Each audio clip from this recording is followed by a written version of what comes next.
Hello and welcome to my YouTube channel. Regular viewers know by now I review many photographic, audio and video products, and I say that every time I do one of these videos. I'd have to think of something different, but for new viewers wouldn't know that, so there we go. And today we're taking a look at a Nikon lens, a Nikon Z mount lens for 14 to 30, and here it is, absolutely fantastic piece of kit. I love it very much actually. I'm into wides and extreme wides. I love the effect that they create. It's a sort of a Marmite type effect. You either love it or you hate it. I've got a friend who hates extreme wides, but I love extreme wides. The design of this lens is very similar and very reminiscent to the design of the Nikon Z mount 24 to 70 f4 lens. Really compact, great size. You can see the actual size of it is very similar to the, in fact, it's almost identical in size to the 24 to 70. And the way it functions is extremely identical. I almost said extremely similar, I suppose it is similar. But they are great lenses. This is also an f4 lens and functions really, really well. I know people will think f4 isn't great in low light, but with these modern cameras, you can, A, they've got image stabilization built into the camera, and B, you've got, well, the sensors, because it's a full frame sensor, can handle high ISOs. So, you know, never worry about the fact that it's an f4 and not an f2.8. It's not a big deal. A, you're saving in weight, you're saving in size, because if this was f2.8, it would be a much bigger lens. So that's the lens. It's got a lovely zoom feature, just, you know, lovely. The zoom wheel is beautiful. It's nice and smooth. It's really, really good. The only thing I don't like about these lenses, I think it's an odd design, is that you have to lock it off. Turn it, or you basically turn the lens off. So if it's in the off position, which is denoted by that little line there, you have to almost force it to come into play. And if it's in that mode, you turn the camera on, you will get an error message on the back of the camera that basically tells you to turn the lens on, you know. So you turn it on, and then you get, then you got your, obviously, close up and wide. Although I say wide, it's more of an extreme wide than it is wide, and I'll show you some images in a minute, but I love the effect that it creates. It is a sort of a little bit of a shame, but the lens does extend as you turn it, but that's the same for so many lenses. It keeps the cost down in manufacturing, and it keeps the size down, because at least when you're walking around and it's closed, it's really compact, which is exactly the same as the 24 to 70. That does exactly the same, although that extends so much further, probably because it's a longer telephoto range. But yeah, absolutely excellent. Now this 14 to 30 doesn't have image stabilization, but that's no big deal, because the Z6 and the Z7 have got tremendous 5-axis image stabilization built into the actual lens. So sorry, built into the body, not into the lens, built into the body, so you don't need it in the lens. Weight wise, this is about the same weight as the 24 to 70. It's actually a wee bit lighter, because the 14 to 30 is yeah, 485 grams, but this one, the 24 to 70, if I just stick it on my scales, 532. So just the 24 to 70 is actually a wee bit heavier than the 14 to 30. I also own the 16 to 35, again FF4. This isn't a Z mount lens. This is the what do they call this one? The VR EDF mount lens. This is for your other Nikon full frame bodies, such as a D850, D750, etc., etc. And as you can see, this is quite a bit heavier. It's not that lens, it's that lens. As you can see, not only is it quite a bit heavier, It's quite a bit bigger. In fact, it's quite substantially bigger. And then you've got to take into account the FTZ adapter to mount it. So it's going to come out to about there. It's quite substantial, the additional size and weight that this lens creates. And also it doesn't go so wide. It only goes down to 16mm. This goes down to 14, and this goes up to 30, where this does go to 35. And this has got image stabilization. I will do a comparison, sort of an optical comparison, see what the images are like between this lens and the 14 to 30. I'm as keen as anybody else to know what the comparison would be like. But yeah, so that's the sort of physical size. Also manual switch on the side, pretty standard really. And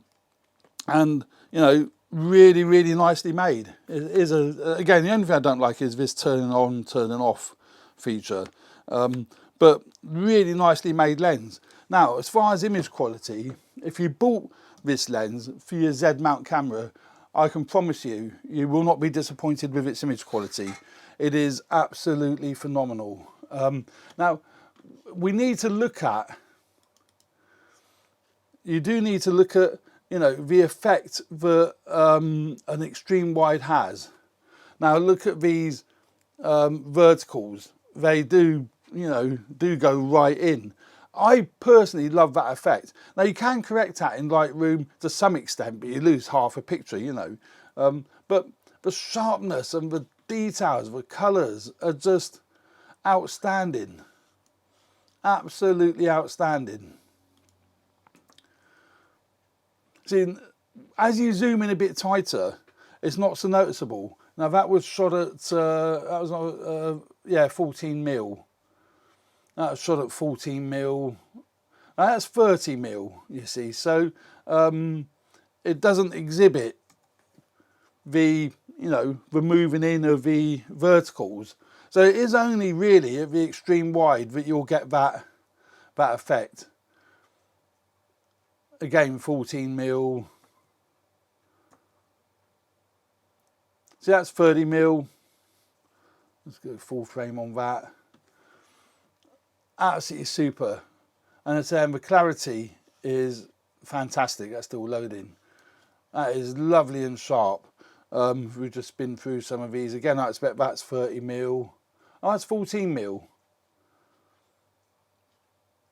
Not so noticeable when you're shooting it in portrait mode, is it? But again, when you look at the clarity,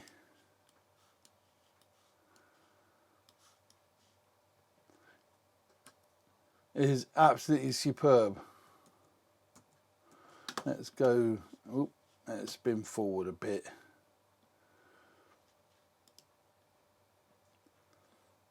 It doesn't really matter what image I pick out. We're all going to be pin sharp, edge to edge, as well as in the centre. I'm just picking any image out, I think these were shot at around about f8. Yeah, f8. So yeah, I've stopped down a couple of stops, so that will help with its overall sharpness.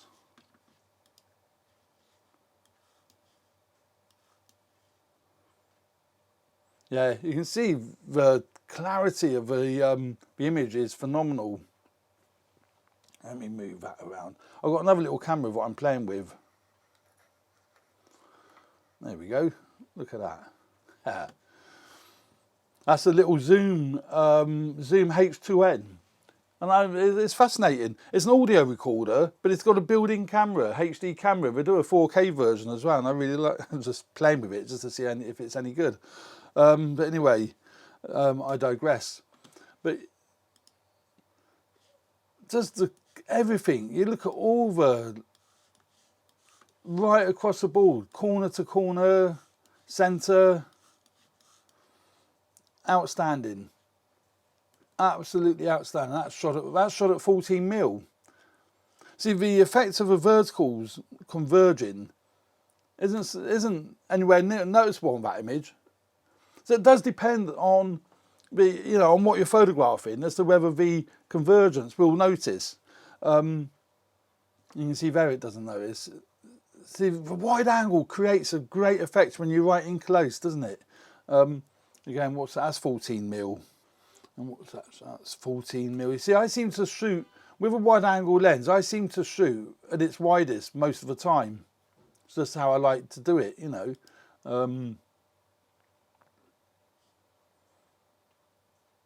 Let that load. There we go. Yeah, look at the detail.